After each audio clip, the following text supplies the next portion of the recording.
PT के exam के लिए मात्र 8 दिन बचा है, इसलिए प्रिपरेशन को बूस्ट करने के लिए लाया हूँ पॉलिटी का नया सेक्शन। आइए शुरू करते हैं। हमारा फर्स्ट क्वेश्चन है, निम्नलिखित संवैधानिक उपचारों में से किसे पोस्टमार्टम भी कहा जाता है? हमारे ऑप्शंस हैं, ऑप्शन ए प्रतिषेध, ऑप्शन बी परमादेश, ऑप्शन सी बंदी प्रत्यक्षीकरण, ऑप्शन डी अधिकार परीक्षा, ऑप्शन ई इनमें से कोई नहीं या उपरोक्त में एक से अधिक। तो इसका सही उत्तर है ऑप्शन डी अधिकार परीक्षा। अधिकार परीक्षा एक याचिका है जिसके माध्यम से किसी व्यक्ति से यह पूछा जाता है कि उसने किस अधिकार या शक्ति के तहत अमुक काम किया या निर्णय लिया है, इसलिए ऑप्शन डी आंसर है। अब आते हैं दूसरे सवाल पे।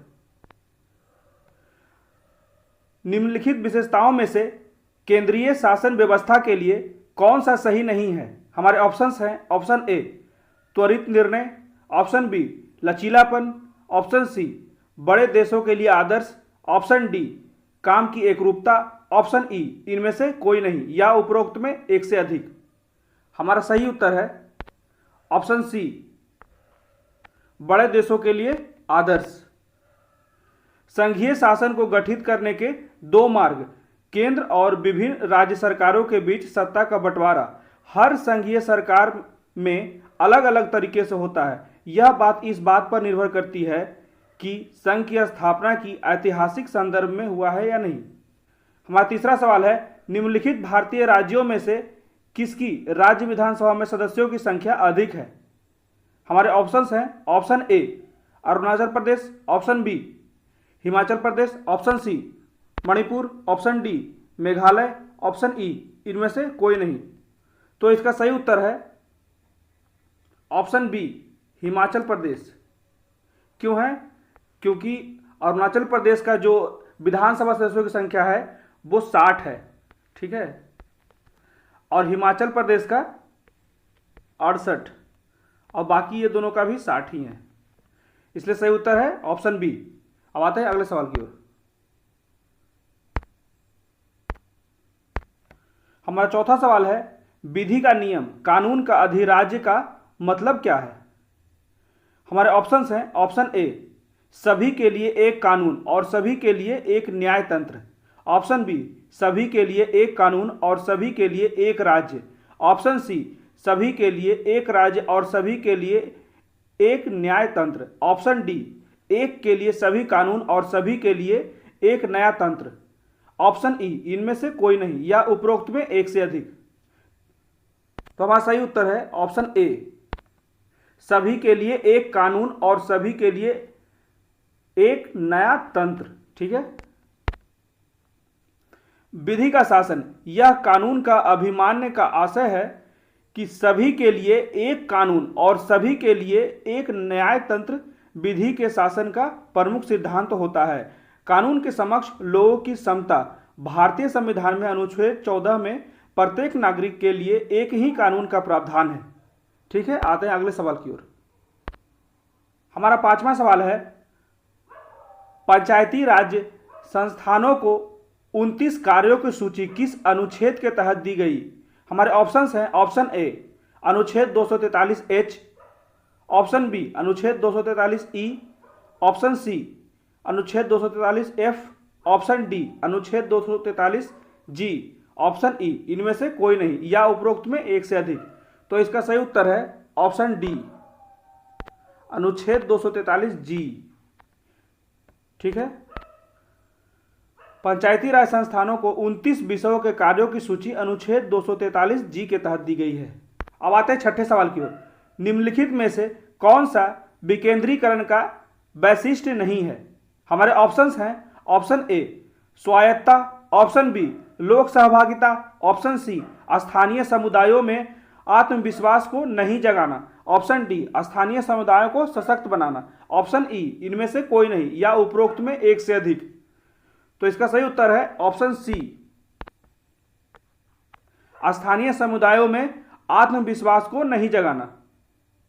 अब इसका एक्सप्लेनेशन देख लेते हैं। स्थानीय समुदायों में आत्मविश्वास को नहीं जगाना विकेंद्रीकरण का वैशिष्ट नहीं है। विकेंद्रीकरण का आशय होता है कि शासन में स्थानीय लोगों को भागीदार बनाना अर्थात उसकी भागीदारी को सुनिश्चित करना। अतः स्वायत्तता, लोक सहभागिता तथा स्थानीय समुदायों को सशक्त बनाना आदि विकेंद्रीकरण की प्रमुख विशेषताएं होती है। स्थानीय स्वायत्तता का संबंध विकेंद्रीकरण से है। अब आते हैं अगले सवाल पे। हमारा 7वां सवाल है, बिहार सरकार के 7 निश्चय में निम्न में कौन सा सम्मिलित नहीं है? हमारे ऑप्शंस हैं, ऑप्शन ए महिला रोजगार, ऑप्शन बी साफ पीने का पानी, ऑप्शन सी सभी परिवारों को बिजली की आपूर्ति, ऑप्शन डी बाल कल्याण, ऑप्शन ई इनमें से कोई नहीं या उपरोक्त में एक से अधिक। तो इसका सही उत्तर है ऑप्शन डी बाल कल्याण। 7 निश्चय बहुत इंपॉर्टेंट है बीपीएससी 67 के लिए, प्लीज इसको ध्यान से देख ले, इसलिए मैंने पूरा 7 निश्चय दे दिया है एक साथ। 7 निश्चय बिहार सरकार की एक महत्वाकांक्षी योजना है जिसमें हर घर नल का जल के आधार पर ही भारत में जल जीवन मिशन केंद्र स्तर पर कार्यान्वित किया गया है। बिहार की एक अन्य महत्वपूर्ण योजना जन जीवन हरियाली योजना है। यह कृषि को पर्यावरण के अनुकूल बनाने के साथ वृक्षारोपण व सतत विकास के अनुकूल है। 7 निश्चय योजना में निम्नलिखित योजनाएं शामिल है। 7 निश्चय में 7 योजनाएं शामिल है, जिसमें पहला है आर्थिक हल, युवाओं का बल, दूसरा है आरक्षित रोजगार, महिलाओं का अधिकार, तीसरा है हर घर बिजली, चौथा है हर घर नल का जल, पांचवा है घर तक पक्की गली व नालियां, छठा है शौचालय निर्माण, घर का सम्मान, सातवां है अवसर बढ़े आगे पढ़े। अब आते हैं अगले सवाल की ओर। हमारा 8वां सवाल है, भारत में किसी दल को राष्ट्रीय दल बनने हेतु पूर्व चुनाव में कम से कम कितना प्रतिशत वोट प्राप्त होना चाहिए? हमारे ऑप्शंस हैं, ऑप्शन ए 4 या इससे अधिक राज्यों में वैध वोट का 10%, ऑप्शन बी 4 या इससे अधिक राज्यों में वैध वोट का 4%, ऑप्शन सी 2 राज्यों में वैध वोट का 15%, ऑप्शन डी आधे से ज्यादा राज्यों में वैध वोट का 6%, ऑप्शन ई इनमें से कोई नहीं या उपरोक्त में एक से अधिक। तो इसका सही उत्तर है ऑप्शन ई। अब देख लेते हैं एक्सप्लेनेशन। राष्ट्रीय दल का मान्यता पाने के लिए यह अनिवार्य शर्त है कि कोई पंजीकृत दल 3 विभिन्न, वहां 4 राज्य लिखा था, यहां 3 विभिन्न राज्यों में लोकसभा की कुल सीटों की कम से कम 2% सीटें हासिल की हो, और दूसरा है कोई दल 4 अलग अलग राज्यों में लोकसभा या विधानसभा चुनाव में कम से कम 6% मत पाए और लोकसभा में कम से कम 4 सीटें हासिल करे, इसलिए इसका ऑप्शन है ई। अब आते हैं अगले सवाल की ओर। हमारा 9वां सवाल है, कटौती प्रस्ताव का उद्देश्य क्या होता है? हमारे ऑप्शंस हैं, ऑप्शन ए सरकार की नीतियों पर नियंत्रण, ऑप्शन बी सत्ताधारी दल की कार्यवाही को रोकना, ऑप्शन सी बजट प्रस्तावों के खर्च में कमी का प्रस्ताव प्रस्तुत करना, ऑप्शन डी सरकार के सभी वित्तीय लेन देन को निरस्त करना, ऑप्शन ई इनमें से कोई नहीं या उपरोक्त में एक से अधिक। तो इसका सही उत्तर है ऑप्शन सी बजट प्रस्तावों के खर्च में कमी का प्रस्ताव प्रस्तुत करना। सत्ता पक्ष द्वारा सदन की स्वीकृति के लिए प्रस्तुत अनुदान की मांग में से किसी भी प्रकार की कटौती के लिए विपक्ष द्वारा रखे गए प्रस्ताव को कटौती प्रस्ताव कहा जाता है। सरकार की नीतियों की अस्वीकृति को दर्शाने के लिए विपक्ष द्वारा प्रायः 1 रुपए की कटौती का प्रस्ताव किया जाता है, जिसका अर्थ यह भी होता है कि प्रस्ताव मांग के मुद्दे का स्पष्ट उल्लेख किया जाए। याद रखिएगा 1 रुपए की कटौती, जिससे स्पष्ट उल्लेख किया जाएगा किसी भी प्रस्ताव मांग का। ठीक है, अब आते हैं अगले सवाल का। हमारा 10वां सवाल है, भारतीय राष्ट्रीय कांग्रेस के द्वितीय मुस्लिम अध्यक्ष कौन थे? हमारे ऑप्शंस हैं, option A Abdul Kalam Azad, option B Zakir Hussain, option C Rahimtulla Mohammed Sayani, option D Badruddin Tyabji, option E इनमें से कोई नहीं या उपरोक्त में एक से अधिक।